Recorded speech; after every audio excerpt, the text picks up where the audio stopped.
Hello, good afternoon, and welcome to StudentSOS, or if you've been here before, welcome back. It's really great to see you again. Thanks very much for joining us. I hope you're really well this afternoon.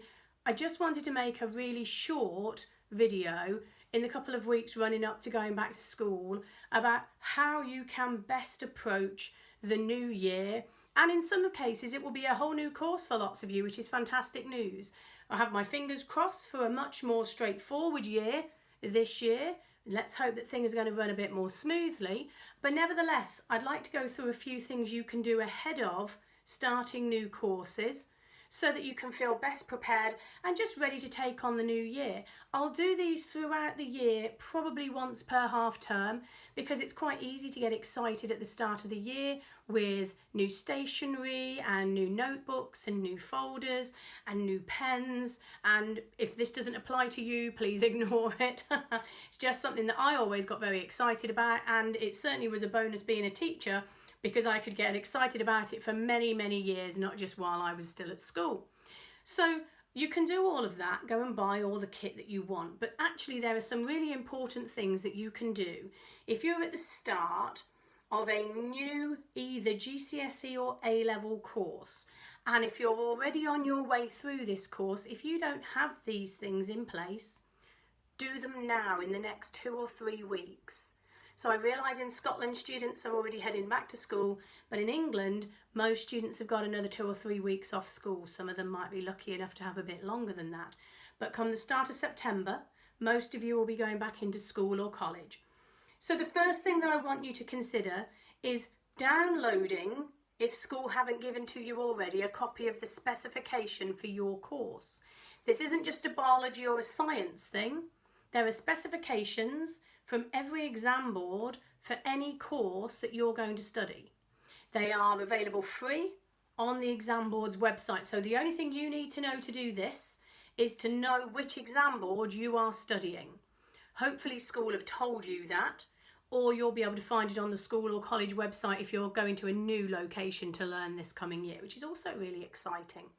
So you can get those for free. The reason that I'd suggest you do this is because examinations are not allowed to contain content that don't appear in the specification itself.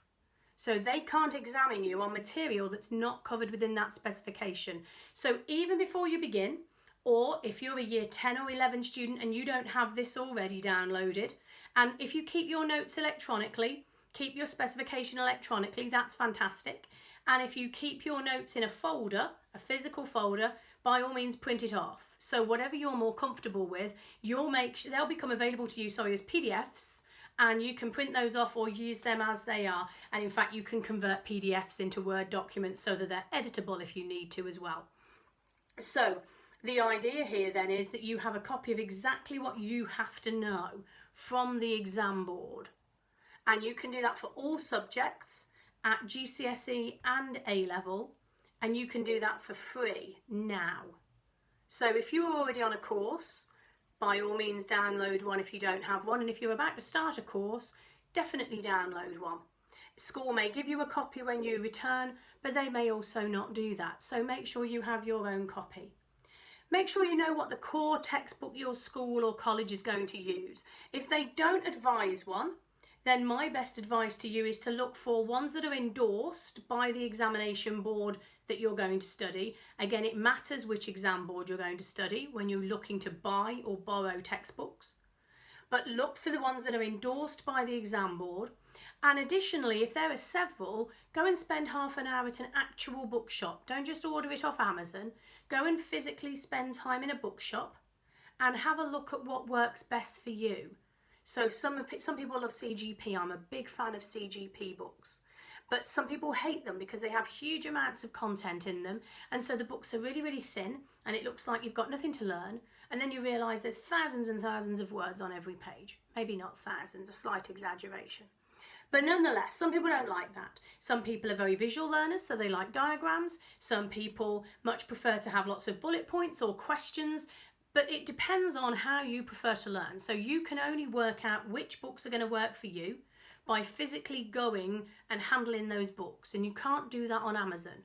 You need to go into these shops, into Waterstones, into all good bookshops, independent bookshops, anywhere you need to go, so that you can go and have a look, spend an hour, have a look through the options available to you so that you can decide which ones to get. School may well provide you with a textbook, and that's fantastic if they do.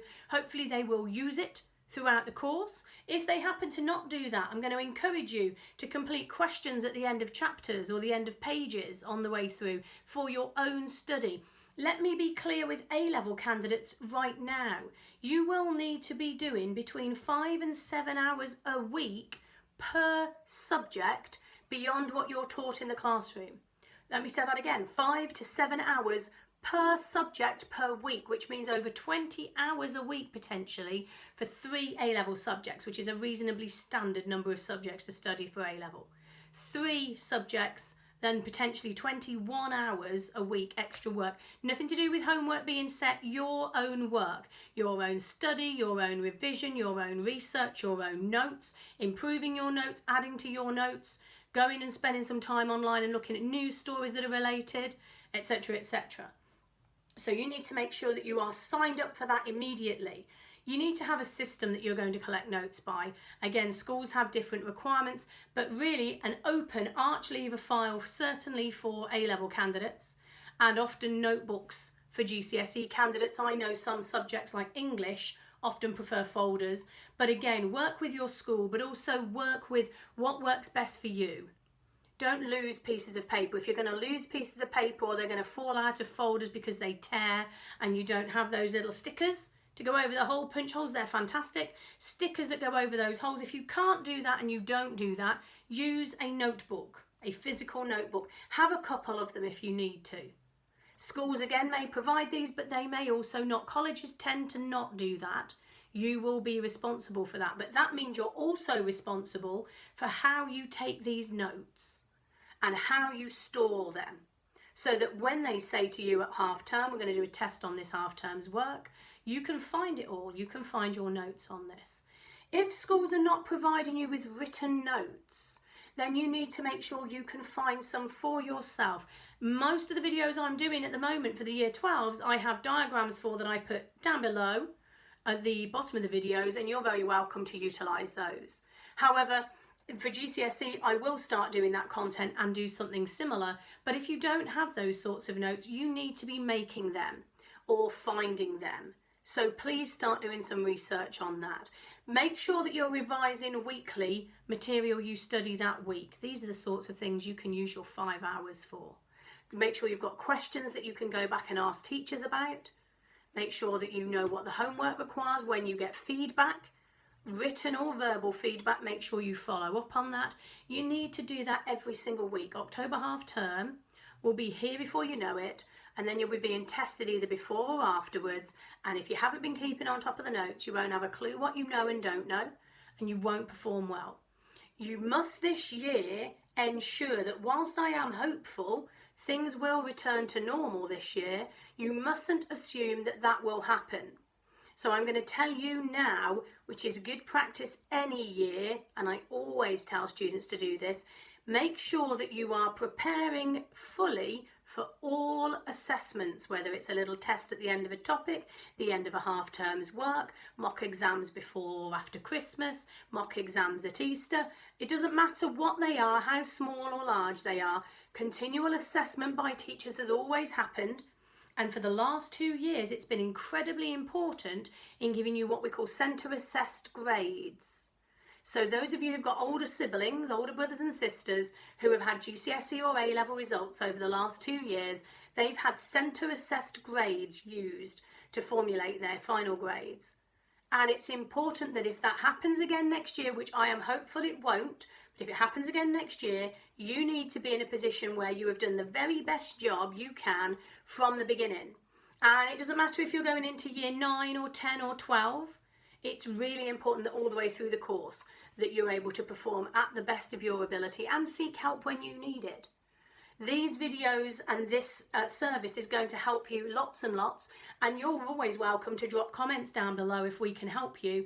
And indeed, we're really keen to have you tell us what you're looking for content-wise, all the way through from Key Stage 3 Science into GCSE Science, combined or separate sciences, higher or foundation level, and indeed into the A level, into biology, first and second year. So we want you to tell us what content we can provide for you to help you. So you please use these as part of your strategy.